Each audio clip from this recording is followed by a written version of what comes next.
اعوذ باللہ من الشیطان الرجیم بسم اللہ الرحمن الرحیم وصلی اللہ علی سیدنا محمد وآلہ الطاہرین اما بعد قال امام باقر علیہ السلام ان الحسد یأکل الایمان کما تأکل النار الحطب الیابس۔ میرے محترم سننے والوں، حسد انسان کے ایمان کو تباہ و برباد کر دیتا ہے۔ امام باقر علیہ السلام نے فرمایا، حسد انسان کے ایمان کو ویسے ہی کھا جاتا ہے، ویسے ہی جلا کے راکھ کر دیتا ہے جس طرح آگ سوکھی لکڑی کو جلا کر راکھ کر دیتا ہے، برباد کر دیتا ہے، اس کے وجود کو مٹا دیتا ہے۔ اب یہ لکڑی جل گئی تو لکڑی نہیں کہلاتی، راکھ خاک کہلاتا ہے، یعنی وجود ہی اس کا بدل جاتا ہے، انقلاب اس میں بالکل تغیری اور تبدیلی آ جاتی ہے، یعنی اپنی اصلی حیثیت کھو دیتی ہے۔ یہ لکڑی جب جل جاتی ہے تو یہ لکڑی سے نکل کر راکھ بن جاتی ہے۔ بالکل اسی طرح ہے، اگر کوئی انسان حسد کرے تو یہ حاسد انسان اپنے ایمان کو درواقع جلا کر راکھ کر رہا ہوتا ہے۔ اس کے دل میں جو ایمان تھا، اب ایمان کی جگہ میں حسد آ گئی اور یہ انقلاب آ گیا، ایمان بالکل حسد میں بدل گیا، اس کا ایمان کا وجود ہی مٹ جاتا ہے، وجود ہی ختم ہو جاتا ہے۔ حاسد انسان گویا اپنے ہاتھ کو آگ میں ڈال رہا ہے۔ حاسد کی مثال ویسے ہی ہے جیسے کہ ایک انسان اپنے ہاتھ کو آگ میں ڈال دیتا ہے۔ اب یہ حاسد اپنے ہاتھ کو آگ میں ڈالتا ہے اس لیے کہ اس کا ہاتھ جلے اور پھر یہ جلا ہوا ہاتھ محسود کے اوپر رکھے۔ اب تھوڑی دیر کے لیے یہاں غور کریں، نقصان کس کا زیادہ ہوا، حاسد کا یا محسود کا؟ ہم ابھی واضح کر دیتے ہیں کس کا نقصان زیادہ ہو گیا۔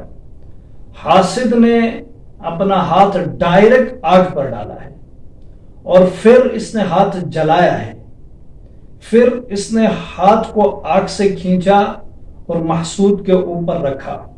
اب رکھنے میں بھی تھوڑی دیر لگتی ہے، تھوڑا ٹائم لگتا ہے، کیونکہ جو حاسد حسد کرتا ہے محسود کے اوپر، تو محسود کے اوپر اس کا حسد ظاہر ہونے تک تھوڑا ٹائم لگ جاتا ہے۔ اب جب تک اس نے ہاتھ کو نکال کر محسود کے اوپر رکھا، تب تک اس کا ہاتھ ٹھنڈا ہو جاتا ہے، کیونکہ یہ ہاتھ ہے، کوئی لوہا اور تانبا تو ہے نہیں کہ زیادہ دیر یہ گرم رہے۔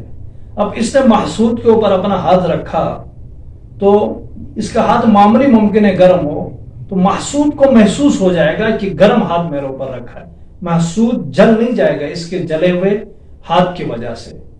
تو یہاں نقصان حاسد کا زیادہ ہو گیا، اس نے اپنے ہاتھ کو جلا دیا، محسود کو بس تھوڑی سی گرمی محسوس ہو گئی۔ یعنی اگر کوئی حسد کرتا ہے نا تو سمجھو محسود کو تھوڑا بہت محسوس ہوتا ہے، اس کے دل میں تھوڑا گران گزرتا ہے، یار میرے ساتھ حسد ہو گیا، بس اس کے علاوہ محسود کو اور کچھ بھی نقصان نہیں ہے۔ لیکن حاسد کا نقصان بہت سارا ہے، اس نے اپنے ہاتھ کو جلا دیا ہے۔ اب اس کا ہاتھ جلنے سے اس کے پورے وجود کو تکلیف ہوگی۔ اب دیکھیں، آپ کا کہیں پر ہاتھ کیا پورا ایک انگلی کا سرا بھی اگر جل جاتا ہے نا تو اس کا درد پورے وجود میں پھیل جاتا ہے، پورے وجود کو اس کا درد ہلا کر رکھ دیتا ہے۔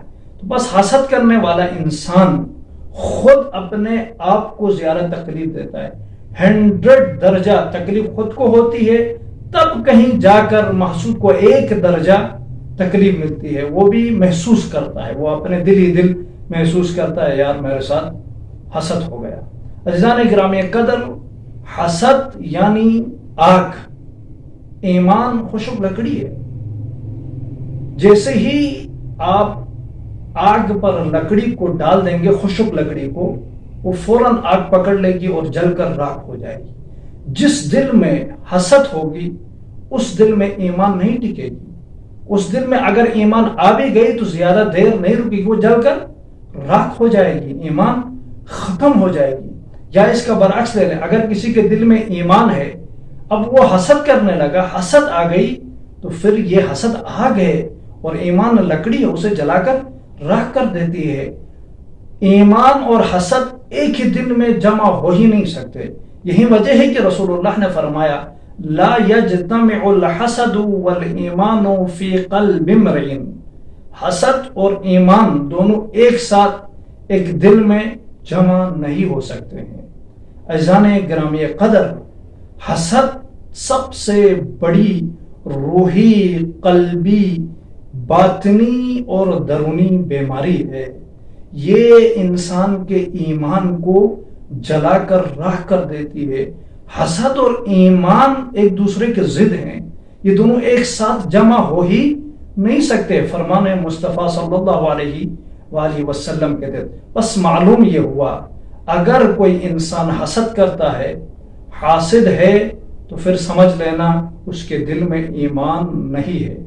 ایمان کے نہ ہونے کو پرکھنے کی ایک نشانی، ایک علامت یہ ہے کہ دیکھو کہ وہ حسد کرتا ہے یا نہیں۔ اگر حسد کرتا ہے تو سمجھ لینا اس کے دل میں ایمان کا ایک ذرہ بھی نہیں ہے، اس لیے کہ حسد ایمان کو جلا کر راکھ کر دیتی ہے، اس کے اصلی وجود کو ہی مٹا دیتی ہے۔ اب آپ لکڑی کو آگ میں ڈال دیں گے نا، تو اب جب لکڑی جل جائے گی، راکھ بن جائے گی، تو پھر وہ جو تبدیلی آ گئی ہے، لکڑی سے راکھ بن گئی ہے، اب جو راکھ بنا ہے اس راکھ ہم لکڑی نہیں کہیں گے، اپنے اصلی وجود سے ہی بدل جاتی ہے، انقلاب کہتے ہیں اس کو۔ اپنے اصلی وجود سے ہی آپ اس کو کوئی لکڑی نہیں کہے گا، کیونکہ راکھ ہو گیا، راکھ کہتے ہیں۔ اگر کسی کے دل میں خدا نہ کرے حسد ہوگی تو پھر اس دل میں ایمان ٹکے گی ہی نہیں، ایمان رہے گی نہیں۔ اگر ایمان ہے، حسد آ جائے گی تو حسد جلا کر راکھ کر دے گی اور ایمان کا وجود ہی بدل جائے گا۔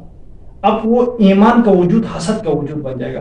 جس طرح لکڑی کا وجود بدل کر راکھ بن گیا، اب اس راکھ کو کوئی لکڑی نہیں کہتا، اسی طرح اب اس کے ایمان کو کوئی ایمان نہیں کہے گا، وہ حسد ہوتا ہے۔ اور حاسد انسان اپنے آپ کو 100 درجہ تکلیف دیتا ہے، تب کہیں جا کر محسود کو 1 درجہ تکلیف پہنچتا ہے، یا وہیں بھی نہیں پہنچتا ہے۔ جس طرح یہ جلا ہوا ہاتھ رکھے گا تو تھوڑا محسوس ہو جائے گا، جل نہیں جائے گا۔ تو خداوند متعال سے دعا ہے کہ خداوندہ ہمیں حسد جیسی بیماری سے دور رکھنا۔ وما علینا الا البلاغ۔ والسلام علیکم ورحمۃ اللہ وبرکاتہ۔